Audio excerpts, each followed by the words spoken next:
From VOA Learning English, this is the Health Report. A new study has found that excessive alcohol drinking costs Americans more than $220 billion a year. But the organizers of the study believe the biggest cost comes from the loss of worker productivity. Robert Brewer works for America's Centers for Disease Control and Prevention, a public health agency. He helped to produce a report on the study. Researchers used findings from 2006 to examine costs linked to heavy drinking. They looked at results from around the United States and found a lot of variation in different parts of the country. Alcohol-related costs include health care, the cost of trying cases for alcohol-related crimes, and property damage from road accidents. Robert Brewer says the biggest cost, however, is the loss of productivity. Many people with a drinking problem have lower paying jobs. He says they may also be less productive when they are at work. Mr. Brewer says there is also a huge cost to people who die from alcohol-related causes. He says many are young, and their incomes and productivity are tragically lost. The researchers were mainly concerned about the cost of heavy alcohol use. The study did not look at the effect on individuals who drink a glass of beer or wine with dinner. Mr. Brewer says the largest costs come from binge drinking, when people drink a lot of alcohol in a short period of time. The study was based on the economic costs of heavy drinking in the United States. But Mr. Brewer says many nations have problems with what the World Health Organization calls harmful use of alcohol. For VOA Learning English, I'm Alex Villarreal.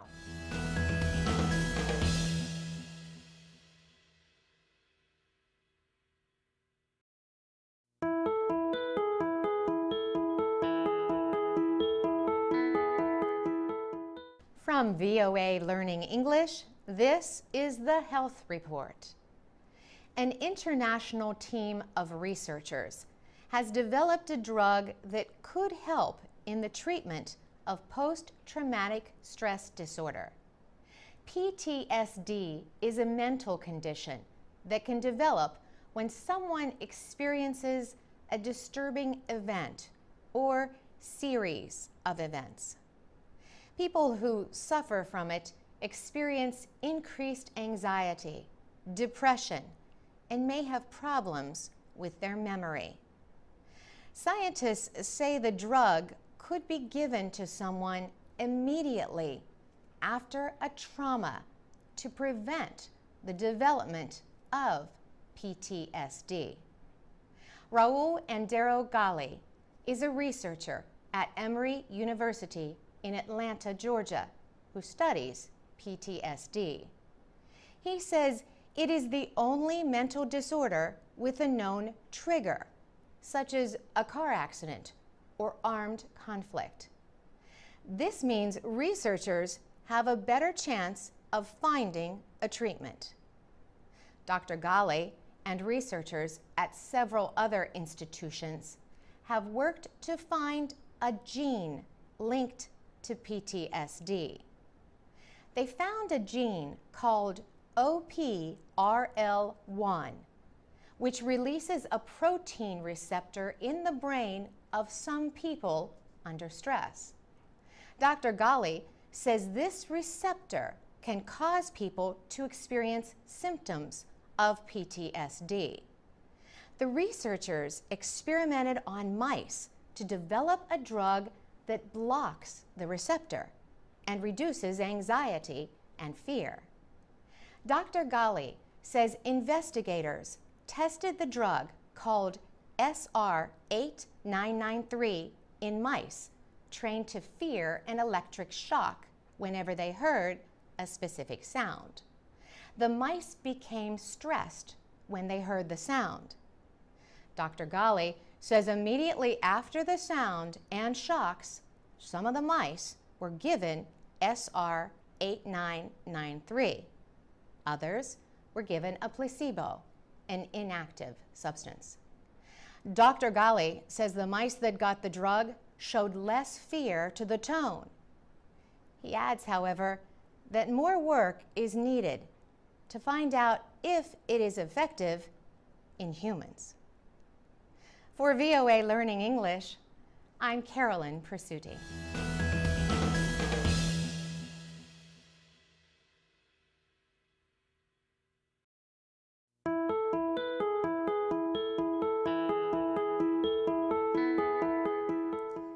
From VOA Learning English, this is the Health Report. Scientists are working on ways to stop a disease that threatens 1/5 of the world's population. Over 120 million people are infected with lymphatic filariasis, also known as elephantiasis. The disease is found mainly in Southeast Asia and Africa. It affects the lymphatic system, which is a major part of the body's natural defenses for fighting disease. Elephantiasis can cause swelling or enlargement of skin and tissue. The cause is a tiny worm that enters and lives in lymphatic tubes for 6 to 8 years. Scientists say they have been able to demonstrate that the most common cause of elephantiasis can be stopped. They are urging those at risk to sleep under nets treated with chemicals that kill a common insect, the mosquito. Lisa Reimer teaches at the Liverpool School of Tropical Medicine. She formerly served in Papua New Guinea as part of a team studying the disease. The team involved researchers from Papua New Guinea, Britain, Australia, and the United States. Dr. Reimer says she was surprised at how effective anti-malaria bed nets covered with insecticide could be at fighting the disease. Doctors normally use drugs to fight the disease. Lisa Reimer says doctors in Papua New Guinea gave the drugs to people in 5 villages. She says this treatment nearly ended the threat from the worm to humans. But the drugs did not stop the threat from mosquitoes. The treated nets block female mosquitoes from securing blood, which they need to reproduce. The World Health Organization has set a goal of stopping lymphatic filariasis as a public health problem by the year 2020. For VOA Learning English, I'm Alex Villarreal.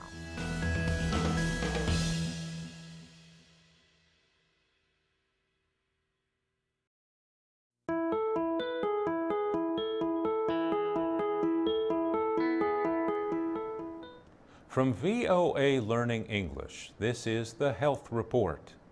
Nearly 4 billion people around the world have serious untreated problems with their teeth. That is what a recent report from the World Health Organization says. Health officials say failure to repair cavities can even lead to social and emotional problems. Wagner Marsens is with the Institute of Dentistry at Queen Mary University of London. He led a team of researchers as part of the Global Burden of Disease 2010 study. They used the information to estimate rates of infection. The report says untreated tooth decay is the most common of all 291 major diseases and injuries. Professor Marsens says increases in tooth decay are affecting sub-Saharan Africa and probably other areas on the continent. He says this increase in tooth decay could be a result of changes in diet as developing countries adopt Western-style diets. Many Western diets are rich in sugar, a leading cause of health problems in the mouth. But in Western countries, water supplies are often treated with the chemical fluoride. Adding fluoride to the water makes teeth resistant to the bacteria that can cause tooth decay. Wagner Marsens says oral health problems can have a major effect on a person's quality of life. Cavities make eating difficult. As a result, people may eat softer foods that are easier to chew. However, softer foods are often higher in fat. Professor Marsens is calling for an urgent, organized social response to oral health problems. He believes in fighting tooth decay through a healthier diet. He is also calling for the development of new and less costly dental materials and treatments. For VOA Learning English, I'm Mario Ritter.